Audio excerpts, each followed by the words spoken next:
Assalamualaikum warahmatullahi wabarakatuh.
Alhamdulillahilladzi ansala ilaina Ramadan wa qad farada alaina siyam.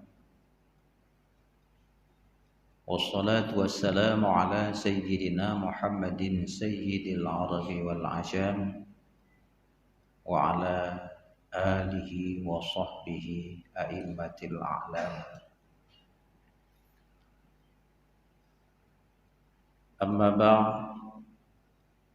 Qala Allah Ta'ala fil Qur'anil Karim. Bismillahirrahmanirrahim. Wa qada rabbuka alla ta'budu illa iyyah wa bil walidaini ihsana. Shadaqallahul azim. Rabbi shrah li sadri wa yassir li amri wahlul 'uqdatam min lisani yafqahu qawli. Ta'zim, penghormatan serta kemuliaan kepada imam masjid yang sangat kita cintai ini, para pengurus Badan Kemakmuran Masjid, dan juga para donatur. Juga ta'zim, penghormatan, kemuliaan kepada para guru-guru sepuh kami, teristimewa kepada seluruh hadirin jamaah Jumat yang dimuliakan Allah.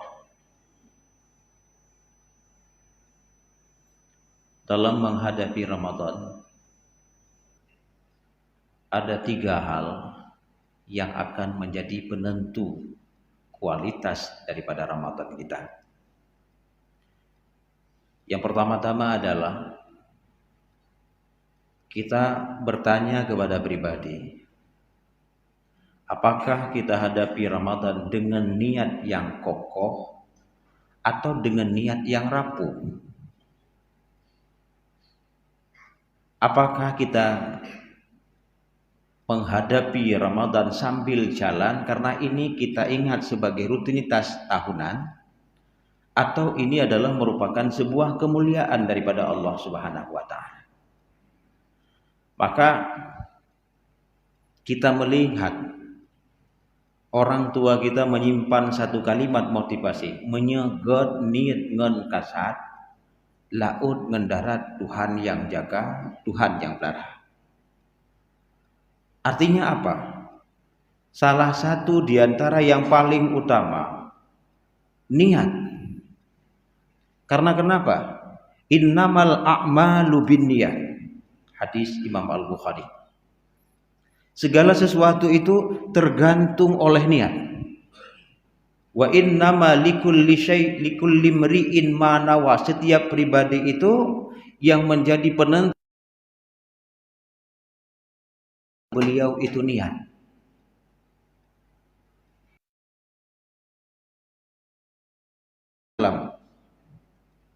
Yang menuntun kita untuk memiliki tekad di dalam menghadapi Ramadan. Man shama Ramadan di satu riwayat hadis. Kemudian di riwayat hadis yang lain man qama Ramadan, yang satu qama, yang satu shama. Tapi penghujung menjanjikan dengan janji yang sama. Ghufira lahu. Di situ ada tertinggal imana wahtisaban, ghufira lahu ma taqaddama min zambi. Siapa yang berpuasa imanan dengan penuh keyakinan, wahtisaban dengan penuh kesungguhan. Kita lihat ada di kitab yang diterjemahkan, iman itu artinya kita percaya dengan janji-janji Allah. Ini ibaratnya kalau Ramadan ini sebuah kompetisi, kita yakin dengan penyelenggara telah dijanjikannya. Ini di penghujungnya nanti kalau misalnya siapa yang mendapatkan kemenangan dapat umrah misalnya. Yakin kita dengan pengelola. Sehingga motivasi kita yang pertama adalah yakin kita terhadap pengelola. Ini kayaknya bukan ugal-ugalan. Ini pasti. Makanya yang berpuasa Ramadan dengan penuh keyakinan disertai dengan kesungguhan, Allah setelah kita hadapi 2 tahapan ini, beliau menjanjikan melalui lisan Rasulullah sallallahu alaihi wasallam, ghufira lahu ma taqaddama min zambi. Dosa-dosa kita yang telah terdahulu Allah hapus semuanya. Kemudian di hadis yang kedua, man qama Ramadan. Qama itu qiyam. Qiyam itu diartikan oleh ulama adalah bitarawih wa tilawah. Makanya tarawih adalah merupakan rutinitas utama dalam menyongsong, dalam menyambut, mengisi Ramadan. Tadarus yang kedua, Karena Rasulullah Shallallahu Alaihi Wasallam juga beliau menyampaikan, atani Jibril fi kulli lailati Ramadan, didatangi saya oleh malaikat Jibril setiap Ramadan, fayudarisunil Quran, maka beliau itu mendirasah, tadarus di sini itulah dari situ kalimatnya, fayudarisunil Quran, malaikat Jibril mendirasah, mentadarus kepada saya itu Al-Quran. Hadirin sidang jamaah Jumat yang dimuliakan Allah, jangan pernah menghadapi Ramadan dengan kalah semangat. Oh, aku sakit, keiyang kemekerut-kerut, bahuku mut-mut-mut. Kuja medua malam mendang badraweh kadayuk syukur. Ini semangat. Maka kalau seandainya sebatas ini semangat kita, sudah kita datangi 2 malam tarawih, ngumpul kita di warung, apa yang kita ngomong? Aku capai sesuai dengan target 2 malam. 2 malam kamu capai target. Nauzubillah. Ayah hadirin sidang jamaah Jumat yang dimuliakan Allah, malam yang ketiga ini walaupun punya kesempatan, walaupun punya kekuatan, ini tidak ada lagi keinginan. Kenapa? Karena niat yang lemah. Maka tugas kita, walaupun dalam keadaan fisik kita yang serba-serbi kekurangan, kita maklum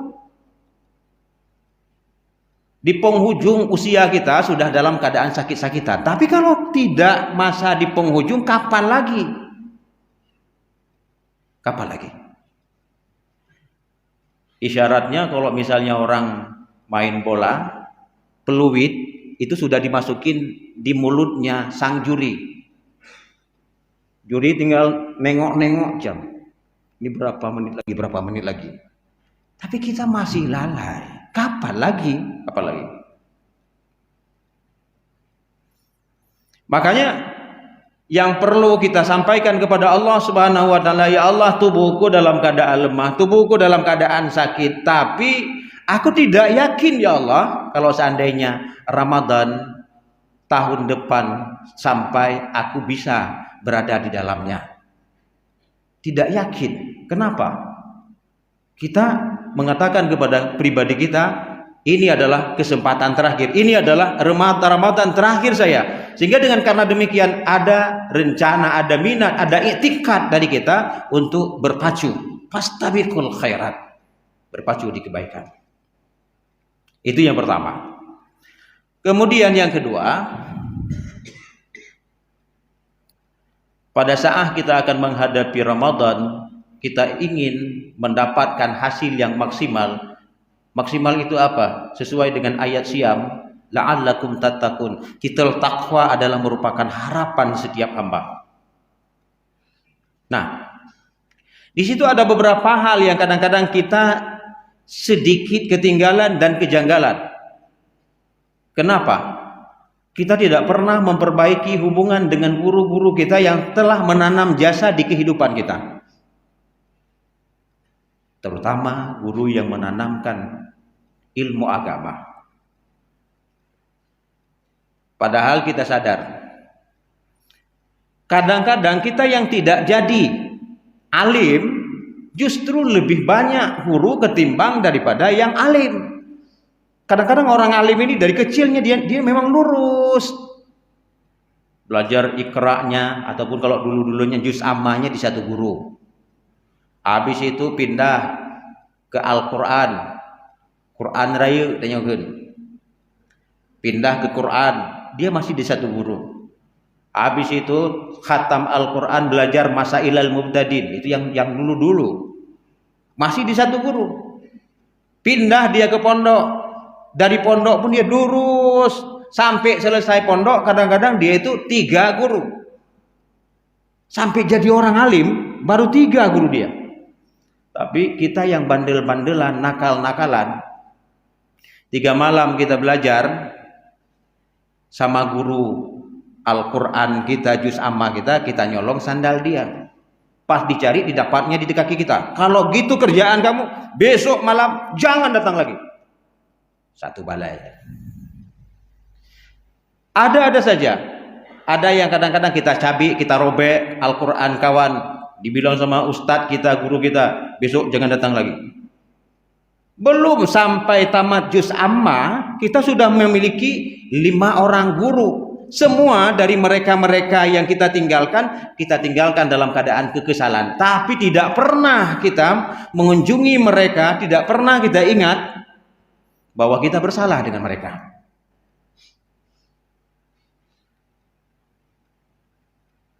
Di budaya kami orang pesantren, ngantar anak pertama itu ada besijuk, dibawanya belukat, nasi ketan, ada yang lain-lain lagi. Kemudian nanti kita besijuk, kemudian kita suapin. Pas giliran dia balik dari pesantren, kadang lewat pagar, kadang lewat kebun, kadang tengah malam. Tapi kita yang dalam posisi ini tidak pernah merasa bahwa kita tersalah dengan guru. Ada kalimat yang kita sampaikan, kita kutip dari Imam An-Nawawi, kata beliau, "Uququl walidain tamhuhut taubah."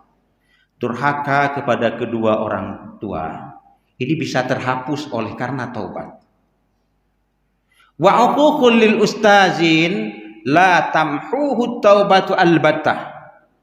Tetapi durhaka kita kepada guru-guru kita ini tidak pernah hapus dengan taubat kapanpun. Makanya hadirin sidang jamaah Jumat yang dimuliakan Allah, yang menjadi perhatian kita yang terutama adalah bagaimana hubungan kita.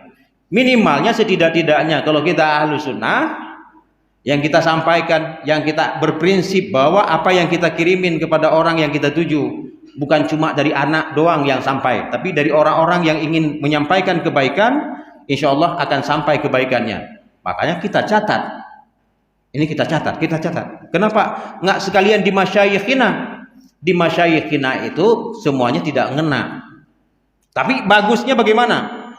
Kalau saya pun memiliki prinsip, kalau nanti misalnya kadang-kadang ada undangan-undangan, kalau seandainya di awal pembuka undangan itu ada penghormatan secara istimewa, yang mulia dan terhormat walidi dari Lu'nibung, ini kayaknya nanti selepas acara, kalaupun sekalian diberi makan, nggak dikasih kuah, enak. Kenapa? Karena hati sudah puas. Kenapa? Mendapatkan penghormatan secara khusus. Artinya pada saat kita akan mendoakan guru kita, alangkah baiknya kita catat nama-nama dia. Ini binnya aku nggak tahu, binnya kita tinggalin, biarlah bin Adam. Untuk semua mereka kita bacakan Qul huwallahu ahad barang 11 kali, kata Imam Syafi'i sampai. Kemudian kita sampaikan ini untuk guru-guruku semua. Insya Allah, karena kan kita berprinsip wa atbi'il sayyi'atal hasanata tamhuha. Coba buat stick kebaikan, keburukan itu dengan kebaikan. Artinya kita timpa keburukan itu dengan kebaikan, insya Allah tamhuha, dia itu bisa terhapus. Guru kita, beliau itu sudah istirahat di sana, pas paket dapat, ini yang ngirimnya siapa? Waduh, ini muridku. Ini yang harus kita garis bawahi.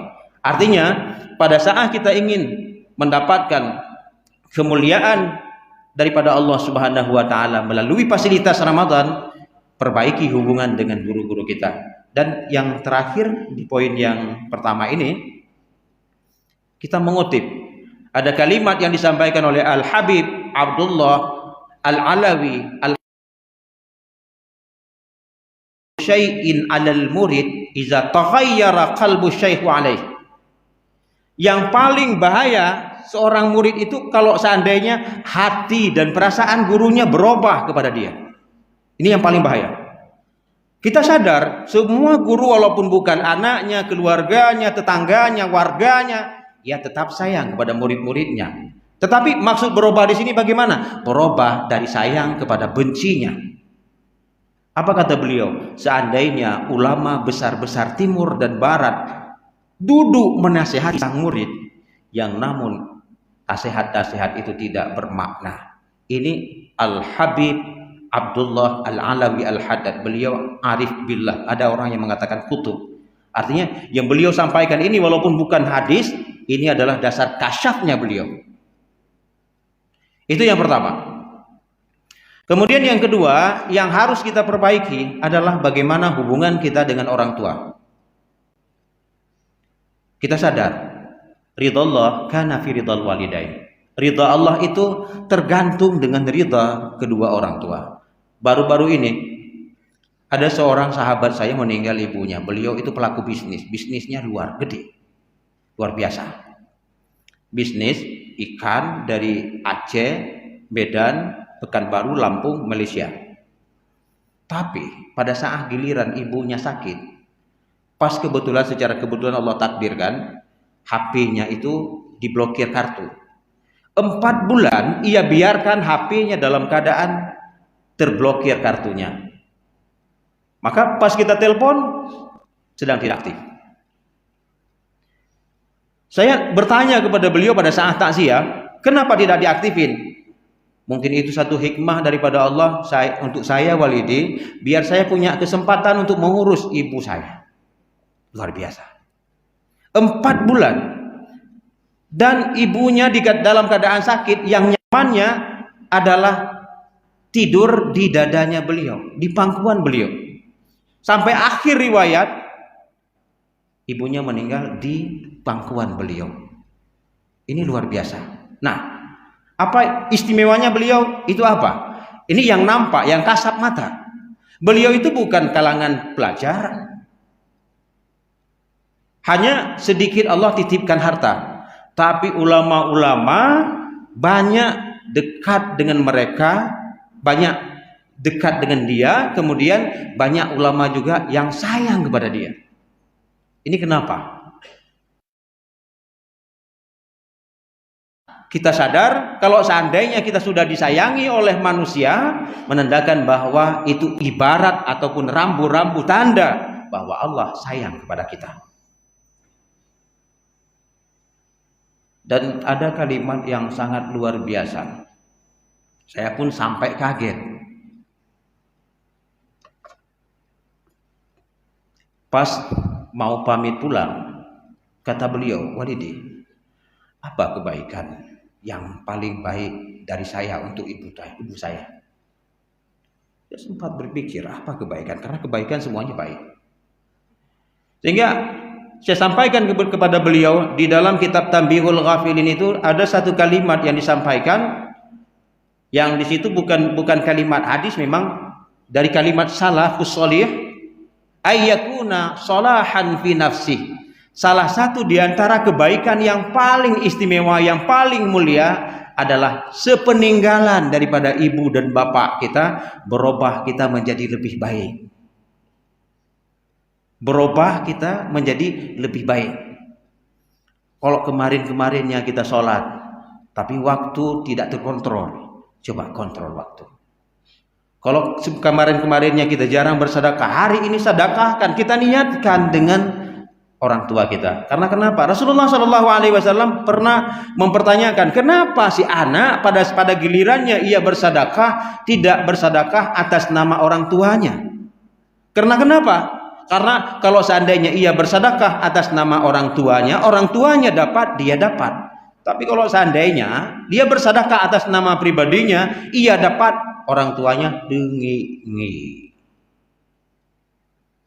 Kemudian kita bersilaturahmi. Silaturahmi hari ini sebenarnya cukup gampang, cukup mudah. Setidak-tidaknya kita telepon-teleponan, yang namanya adik, yang namanya kakak. Hanya sebatas menanyakan riwayat mereka. Abang sehat. Ini sudah membahagiakan mereka. Karena di poin yang ketiga, silaturahmi. Makanya hadirin sidang jamaah Jumat yang dimuliakan Allah, cuma 2 yang kita sampaikan sebagai persiapan Ramadan kita. Yang pertama-tama adalah niat yang kokoh. Kemudian yang kedua, perbaiki hubungan kita dengan guru kita, dengan orang tua kita, dengan keluarga adik kakak kita. Insyaallah, barakallahu lakum.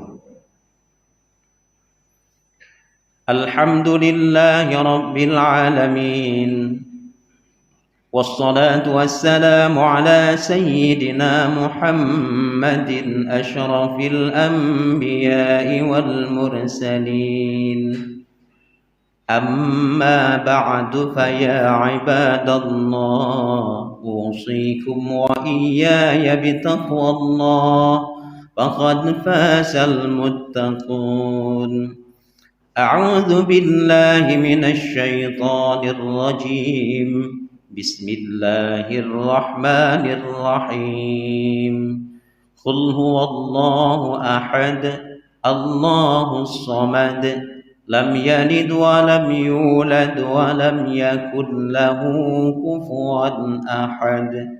بارك الله لي ولكم في القرآن الكريم، ونفعني وإياكم بما فيه من الآيات والذكر الحكيم، وتقبل مني ومنكم تلاوته إنه هو السميع العليم.